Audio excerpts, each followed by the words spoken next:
दोस्तों नमस्कार। एक बार फिर से स्वागत है आपका आपके अपने YouTube channel the magic hour में। जैसा कि हमने अपने पिछली वीडियो में बताया था कि हम एक सीरीज़ शुरू कर चुके हैं जिसमें हम हरियाणा के विधानसभा इलेक्शंस को लेकर अलग अलग विधानसभा को कवर करेंगे। इसी कड़ी को आगे बढ़ाते हुए जैसा कि हमने पिछली वीडियो में बहादुरगढ़ विधानसभा से अपने सीरीज़ का सफ़र शुरू किया था, तो आज बहादुरगढ़ विधानसभा की बातें आगे बढ़ाते हैं। आज आपको बताएंगे कि बहादुरगढ़ विधानसभा में इतिहास में किस पार्टी का राज रहा है, कौन पार्टी यहाँ पे मजबूत रही है, किस दावेदार के पास यहाँ पर वोट बैंक रहा है, कौन निर्दलीय तौर पर यहाँ पे मजबूत है, किस पार्टी के कैंडिडेट ने यहाँ पर अपने पर्सनल वोट बना के एक अलग पहचान बनाई है, इसके बारे में डिस्कस करेंगे। तो सबसे पहले हम शुरुआत करते हैं पुराने इलेक्शंस को। हम 1996 के इलेक्शन पर चलते हैं। सन 1996 का जो इलेक्शन रहा था, सन 1996 में यहाँ से पहली बार चौधरी नफ़े सिंह जी मैदान में उतरे थे और अपने पहले ही चुनाव में, अपने पहले विधानसभा चुनाव में उन्होंने जीत दर्ज की थी। चौधरी नफ़े सिंह जी राठी को यहाँ से उस समय सन 1996 के चुनाव में कुल 27,555 वोट प्राप्त हुए थे, जो कि लगभग 34% के तकरीबन वोट थे। काफ़ी अच्छे उन्हें वोट आए थे और उनका जो मुकाबला रहा था वो हरियाणा विकास पार्टी के राजपाल जी से रहा था, जिन्हें 26,657 वोट मिले थे। काफ़ी कड़ा मुकाबला था ये। इसमें जो मार्जिन रहा था मात्र 898 वोटों का रहा था। चौधरी नफ़े सिंह राठी जी की बहादुरगढ़ विधानसभा में पहुंचाने वाला ये पहला इलेक्शन था। इस इलेक्शन में कांग्रेस पिछड़ गई थी। कांग्रेस के पास यहाँ पर मात्र 13,700 वोट आए थे, जो कि लगभग 16.5% वोट थे। और कांग्रेस के प्रत्याशी उस समय थे चौधरी सूरजमल जी। चौधरी सूरजमल जी सिटिंग MLA भी थे वहाँ पे, लेकिन उस इलेक्शन में वो तीसरे नंबर पर खिसक गए थे और चौधरी नफ़े सिंह राठी जी ने यहाँ से ये चुनाव जीता था। इसके अलावा चौथे नंबर पर बीकानू एक इंडिपेंडेंट थे जो 4,000 वोट प्राप्त किए जिन्होंने। एक और इंडिपेंडेंट करण सिंह थे जिन्होंने 3,053 वोट प्राप्त किए। महेंद्र सिंह जी ने 3,012 वोट प्राप्त किए। जनहित मोर्चा के भगवान दास जी ने 1,305 वोट प्राप्त किए और एक और निर्दलीय प्रत्याशी नरेश जी चुनाव मैदान में थे, जिन्हें 447 वोट प्राप्त हुए थे। इसके बाद 1996 के बाद इलेक्शन आता है सन 2000 में। सन 2000 में जब इलेक्शन आया तो यहाँ से एक बार फिर से नफ़े सिंह राठी जी ने जीत दर्ज की। उस समय वो इंडियन नेशनल लोकदल के प्रत्याशी थे और ये काफ़ी कड़ा मुकाबला था। आमने सामने की टक्कर देखने को मिली थी चौधरी नफ़े सिंह राठी और इंडियन नेशनल लोकदल के प्रत्याशी थे और कांग्रेस के प्रत्याशी रमेश सिंह दलाल, जो कांग्रेस की सीट पर लड़ रहे थे। और इंडिपेंडेंट एक रामफल जी थे। तो उस समय 2000 के इलेक्शन में ये तीन ही प्रत्याशी मैदान में थे और ये काफ़ी कड़ा मुकाबला था और नफ़े सिंह जी राठी ने 1667 वोट से रमेश दलाल जी को यहाँ से हराया था। ये भी काफ़ी कड़ा मुकाबला रहा था। रमेश दलाल जी का ये पहला विधानसभा इलेक्शन था और उन्होंने काफ़ी अच्छी वोट प्राप्त की थी। उस समय नफ़े सिंह राठी जी को 38,582 वोट प्राप्त हुए थे, जो कि लगभग 49% वोट थे और रमेश सिंह जी को 36,915 लगभग 37,000 वोट प्राप्त हुए थे, जो कि तकरीबन 47,000 वोट थे। निर्दलीय प्रत्याशी रामफल जी को 1233 ही वोट मिले थे और ये भी एक आमने सामने का इलेक्शन रहा था और इसमें नफ़े सिंह राठी जी को जीत मिली थी और वो एक बार फिर से विधानसभा पहुँचे थे। इसके बाद के इलेक्शन 2005 के इलेक्शन में हरियाणा में सरकार कांग्रेस की आई थी। पिछली लोकदल की सरकार को बदलते हुए चौधरी ओम प्रकाश चौटाला जी की सरकार चली गई थी और भूपेंद्र सिंह हुड्डा यहाँ से हरियाणा के पहली बार मुख्यमंत्री बने थे। 2005 के इलेक्शन में इंडियन नेशनल कांग्रेस की तरफ से प्रत्याशी बनाया गया चौधरी राजेंद्र सिंह जून जी को, जो कि चौधरी सूरजमल जी के ही सुपुत्र थे। और इन्होंने जो कांग्रेस पार्टी का जो विश्वास था उसको कायम रखते हुए यहाँ से जीत हासिल की और उन्हें 41,313 वोट प्राप्त हुए और जो कि तकरीबन 40% वोट इन्हें उस समय मिले थे। इनका मुकाबला INLD के चौधरी नफ़ी सिंह जी राठी जो कि मौजूदा विधायक थे उस समय के, उनसे था। उनको 36,217 वोट प्राप्त हुए और वो इस इलेक्शन में उन्हें हार का सामना करना पड़ा। इंडिपेंडेंट कैंडिडेट के तौर पे अशोक कुमार जी को 12,890 वोट प्राप्त हुए थे। एक और इंडिपेंडेंट कैंडिडेट जो जितेंद्र सिंह वो चौथे स्थान पर रहे, उन्हें 5,759 वोट प्राप्त हुए थे। बीजेपी 5वें नंबर पर थी। बीजेपी से राजेंद्र कुमार जी दलाल थे यहाँ से और 2,259 वोट उन्हें प्राप्त हुए थे। बीएसपी से श्री महेंद्र सिंह जी 1,299 वोट। इंडिपेंडेंट एक राज सिंह जी से थे। राज सिंह जी को 991 वोट प्राप्त हुए थे। इंडिपेंडेंट एक और दलजीत सिंह जी थे, 820 वोट उन्हें प्राप्त हुए थे। मार्जिन भी ठीक ठाक मार्जिन था, ये लगभग 5,096 वोटों का मार्जिन था। यहाँ से राजेंद्र सिंह जून पहली बार बहादुरगढ़ के विधायक चुने गए थे और नफ़ी सिंह जी राठी को लगातार 2 बार विधायक रहने के बाद यहाँ पर हार का सामना करना पड़ा था। इसके बाद हम बात करते हैं 2009 के इलेक्शन की। 2009 के इलेक्शन में भी जो प्रमुख मुकाबला रहा था वो INLD और इंडियन नेशनल कांग्रेस के बीच में ही रहा था। यहाँ से इंडियन नेशनल कांग्रेस ने एक बार फिर से राजेंद्र सिंह जून जो कि सिटिंग विधायक थे, उन्हें ही टिकट दिया अपना और मैदान में उतारा। INLD की तरफ से भी उनके पुराने नेता नफ़ी सिंह राठी जी को ही टिकट मिला और इनके बीच में जो मुकाबला रहा इसमें राजेंद्र सिंह जून जी हैं वो काफ़ी अच्छे मार्जिन से इस इलेक्शन को जीते। 2009 में उन्हें 38,641 वोट प्राप्त हुए। इसके साथ ही जो ये 43 पॉइंट कुछ 28% वोट प्राप्त हुए, जो काफ़ी अच्छे वोट थे इनके। और इसके बाद जो दूसरे स्थान पर रहे थे नफ़ी सिंह राठी जी, उन्हें 19,289 वोट प्राप्त हुए थे, जो कि पिछली बार के मुकाबले काफ़ी कम वोट थे।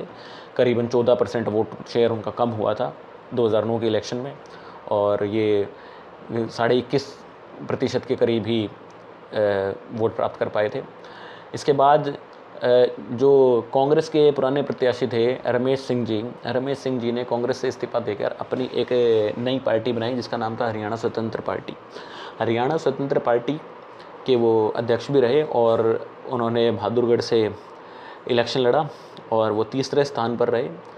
उन्हें 15,848 वोट प्राप्त हुए, जो कि लगभग 18% के करीब वोट थे। रमेश सिंह जी का काफ़ी उस समय नाम हो गया था। वो मशहूर हो गए थे पानी वाले के नाम से। बहादुरगढ़ हल्के में उस समय पानी की काफ़ी समस्या थी, पीने के पानी की। तो पीने के पानी के लिए रमेश सिंह जी ने पानी के टैंकर बहादुरगढ़ विधानसभा में के क्षेत्र में चला रखे थे, जो जगह जगह जाके वो मुफ्त पानी की सप्लाई किया करते थे। तो उनका काफ़ी अच्छा नाम था, लेकिन जो जितना अच्छा उनका नाम था उस समय, वो उस नाम को वोट में कन्वर्ट ना कर पाए और वो तीसरे स्थान पर रहे 15,848 वोटों के साथ। बीजेपी से नरेश कुमार जी ने 2009 में इलेक्शन लड़ा, जिन्हें 6735 वोट प्राप्त हुए।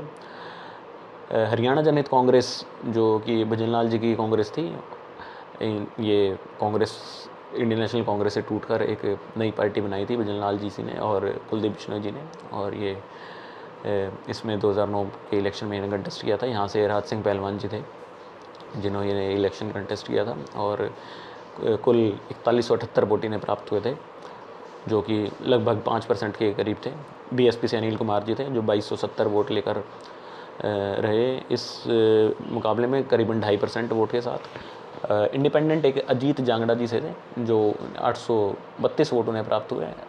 राष्ट्रीय आर्य राज्य सभा ने अपना एक कैंडिडेट उतारा था महेश आर्य जी, उनको 613 वोट प्राप्त हुए थे। इस इलेक्शन में राजेंद्र सिंह जून काफ़ी अच्छे मार्जिन से लगभग 19,332 वोटों से विजयी हुए थे और एक बार फिर से बहादुरगढ़ विधानसभा क्षेत्र से विधायक चुने गए थे लगातार दूसरी बार।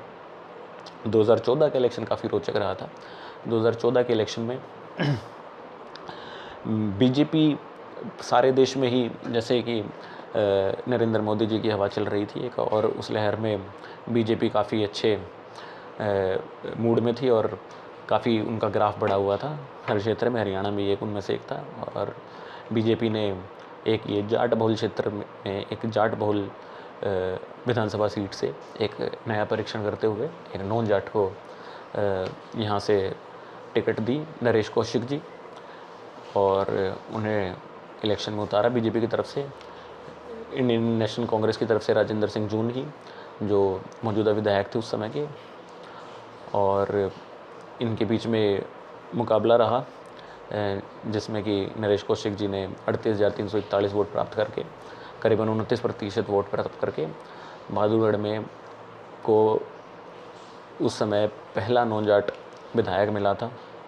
नरेश कौशिक जी बीजेपी से विधायक बने और राजेंद्र सिंह जून दूसरे स्थान पर रहे। इसके साथ ही राजेश जून जो जिला परिषद के वाइस चेयरमैन भी थे और उन्होंने इंडिपेंडेंट तौर पर बहादुरगढ़ विधानसभा से इलेक्शन लड़ा। काफ़ी उन्होंने मेहनत की थी और काफ़ी अच्छा नाम राजेश जून जी का उस समय हो गया था और राजेश जून भी अच्छे खासे वोट प्राप्त किए उन्होंने। वो तीसरे स्थान पर रहे 28,242 वोटों के साथ। करीबन 21% वोट उन्हें प्राप्त हुए राजेश जून जी को। और राजेश जून मूलतः कांग्रेस समर्थित कांग्रेस से निकले हुए एक नेता थे और वो तो इस वजह से कांग्रेस को राजेश जून जी के इलेक्शन लड़ने से काफ़ी नुकसान हुआ। और वैसे मैं आपको बता दूं, ये भी एक कमाल की बात है, नरेश कौशिक जी, राजेंद्र सिंह जून जी और राजेश जून जी एक ही गांव से हैं और इनका जो इलेक्शन में जो काफ़ी नुकसान हुआ राजेंद्र सिंह जून को, वो राजेश जून जी के 28,242 वोट जो उन्हें प्राप्त हुए ये काफ़ी ज़्यादा थे। इसमें राजेंद्र जून जी को जो पिछला उनका इलेक्शन था उसके हिसाब से करीबन 18% कम वोट प्राप्त हुए थे और बहादुरगढ़ की जो विधानसभा की सीट थी वो कांग्रेस के हाथ से यहाँ पर निकल गई थी और बीजेपी ने यहाँ पर पहली बार इस सीट पर कब्जा किया और नरेश कौशिक जी जो कि बहादुरगढ़ से पहली बार एक नॉन जाट विधायक बनकर सामने आए। इसके अलावा चौथे स्थान पर चौधरी नफे सिंह राठी जी 20,105 वोट के साथ 15% करीबन 15% वोट प्राप्त हुए उन्हें। काफ़ी अच्छे वोट थे, ये भी इंडिपेंडेंट लड़े थे। नफे सिंह राठी जी ने उस समय INLD पार्टी को छोड़ दिया था और वो बीजेपी में चले गए थे। बीजेपी से भी जब उन्हें टिकट नहीं मिली तो उसके बाद वो उन्होंने निर्दलीय चुनाव लड़ने का फैसला लिया और बहादुरगढ़ विधानसभा से उनका ये चौथा चुनाव था और चौथा ये 96, 2000 और 2005, 9 और ये 5वां चुनाव था नफे सिंह राठी जी का और इसमें उन्हें 20,105 वोट निर्दलीय के तौर पर लड़ी और काफ़ी अच्छी वोट थी ये भी निर्दलीय तौर पे। INLD काफ़ी पीछे खिसक गई थी। INLD को नफे सिंह राठी जी के जाने से काफ़ी नुकसान हुआ। INLD के उस समय के प्रत्याशी रहे थे तेजा पहलवान जी जिन्हें 7,627 वोट प्राप्त हुए। BSP से गजानन शर्मा जी थे, उन्हें 1,381 वोट प्राप्त हुए थे। जीत का मार्जिन रहा था 4,882 वोट्स का और नरेश कौशिक जी यहाँ से जीते थे। उसके बाद आते हैं पिछला इलेक्शन जो 2019 का इलेक्शन था। 2019 के इलेक्शन में कांग्रेस पार्टी ने एक बार फिर से राजेंद्र सिंह जून पर विश्वास जताया और उन्हें अपना प्रत्याशी बनाते हुए कांग्रेस की पार्टी से टिकट दिया और वो काफ़ी अच्छे मार्जिन से 2019 में इलेक्शन जीते और तीसरी बार बहादुरगढ़ विधानसभा के विधायक चुने गए। उनका मुकाबला बीजेपी के उस समय के मौजूदा विधायक नरेश कौशिक जी से हुआ।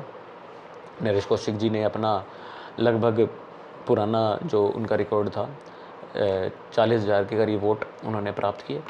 40,000 से कुछ ज़्यादा वोट उन्हें प्राप्त हुए। 40,333 वोट उन्हें प्राप्त हुए जो कि लगभग 29.5% थे और राजेंद्र सिंह जून ने 55,825 वोट जो कि लगभग 41% वोट थे वो प्राप्त किए। नफे सिंह राठी जी तीसरे स्थान पर रहे। नफे सिंह राठी जी फिर से घर वापसी कर चुके थे इंडियन नेशनल लोकदल में और इंडियन नेशनल लोकदल की तरफ से वो प्रत्याशी रहे और 24,799 वोट उन्हें प्राप्त हुए जो कि करीबन 18% वोट थे। JJP इंडियन नेशनल लोकदल से टूटकर दुष्यंत चौटाला जी ने एक नई पार्टी बनाई थी, जननायक जनता पार्टी। जननायक जनता पार्टी की तरफ से संजय दलाल यहाँ से प्रत्याशी रहे और उन्होंने 5,495 वोट प्राप्त हुए। LSP जो कि लोकतंत्र सुरक्षा पार्टी से किशन लाल पांचाल जी यहाँ के प्रत्याशी थे और उन्हें 3,545 वोट प्राप्त हुए थे। BSP से आशीष जी जिन्हें 2,540 वोट प्राप्त हुए और आम आदमी पार्टी से 2,280 वोट प्राप्त किए अनीता जी ने। दोस्तों 2019 का जो इलेक्शन है इसमें राजेंद्र सिंह जून को काफ़ी अच्छा मार्जिन मिला जो कि था 15,491 वोटों का। लेकिन यहाँ पे जो ध्यान देने वाली बात यह है कि 2019 में निर्दलीय प्रत्याशी के तौर पर राजेश जून जी एक बार फिर से मैदान में आ चुके थे और उन्होंने अपना नामांकन भी दाखिल कर दिया था। लेकिन भूपेंद्र सिंह हुड्डा और दीपेंद्र सिंह हुड्डा जी से बात होने के बाद और राजेंद्र सिंह जून से मीटिंग होने के बाद, उनके मनाने के बाद राजेश जून जी ने अपना पर्चा जो था वो वापस ले लिया था और इसी आश्वासन पर कि भूपेंद्र सिंह हुड्डा जी के इसी आश्वासन पर कि 2024 का जो अगला इलेक्शन होगा वो राजेश जून जी प्रत्याशी रहेंगे कांग्रेस पार्टी की तरफ से। इस विश्वास को मद्देनज़र रखते हुए उन्होंने अपना पर्चा वापस ले लिया था और राजेंद्र सिंह जून जी का समर्थन किया था। और ये उनके जो रिज़ल्ट रहा, रिज़ल्ट में ये दिखता भी है कि राजेंद्र सिंह जून को जो ये 15,500 के लगभग वोटों की जो मार्जिन मिला था, जीत मिली थी इतने वोटों से, ये उसमें एक काफ़ी बड़ा हाथ राजेश जून जी का भी था। राजेश जून जी हल्के में काफ़ी दिनों से काम कर रहे हैं और आज फिर से वो मैदान में आने की तैयारी में हैं। वो कांग्रेस पार्टी से टिकट के लिए आवेदन कर चुके हैं और उन्हें विश्वास है कि बहादुरगढ़ से कांग्रेस पार्टी उन पर विश्वास जताएगी और इस बार उन्हें कांग्रेस का प्रत्याशी बनाएगी। लेकिन उनका कहना यह है कि अगर कांग्रेस पार्टी उन्हें प्रत्याशी ना बनाती तो निर्दलीय चुनाव में आएंगे, लेकिन चुनाव ज़रूर लड़ेंगे। अब जब इस चीज़ को देखते हैं तो ये सीधा नुकसान जो होगा वो राजेंद्र सिंह जून को होगा अगर वो कांग्रेस पार्टी के प्रत्याशी होते हैं और निर्दलीय चुनाव लड़ते हैं राजेश जून जी, तो ये सीधा फ़ायदा इससे बीजेपी का रहेगा। बीजेपी से पिछला इलेक्शन नरेश कौशिक जी ने लड़ा था और अपना पुराना जो उनका रिकॉर्ड था लगभग उतनी उन्होंने वोट भी प्राप्त की थी। 2019 के इलेक्शन में तीसरे स्थान पर रहे थे नफ़े सिंह राठी जी। नफ़े सिंह राठी जी को 24,799 वोट प्राप्त हुए थे और जैसा कि आप सबको पता है कि चौधरी नफ़े सिंह राठी जी का 25 फरवरी 2024 को एक हमले में उनकी हत्या कर दी गई थी। और एक ये भी कमाल की बात है कि राष्ट्रीय पार्टी का एक प्रदेश अध्यक्ष इंडियन नेशनल लोकदल जो कि हरियाणा, पंजाब, दिल्ली, हिमाचल तक, राजस्थान तक भी जिनके वो हैं, काफ़ी बड़ी पार्टी है। यहाँ से ओम प्रकाश चौटाला जी 6 बार मुख्यमंत्री रहे हैं हरियाणा से और उनकी एक इतनी बड़ी पार्टी है और उसके प्रदेश अध्यक्ष को ऐसे गोली से भून दिया जाता है, उनकी हत्या कर दी जाती है। तो ये कानून व्यवस्था पर भी काफ़ी सवाल उठाते हैं। अपने इसी मुद्दे पर वापस आते हैं।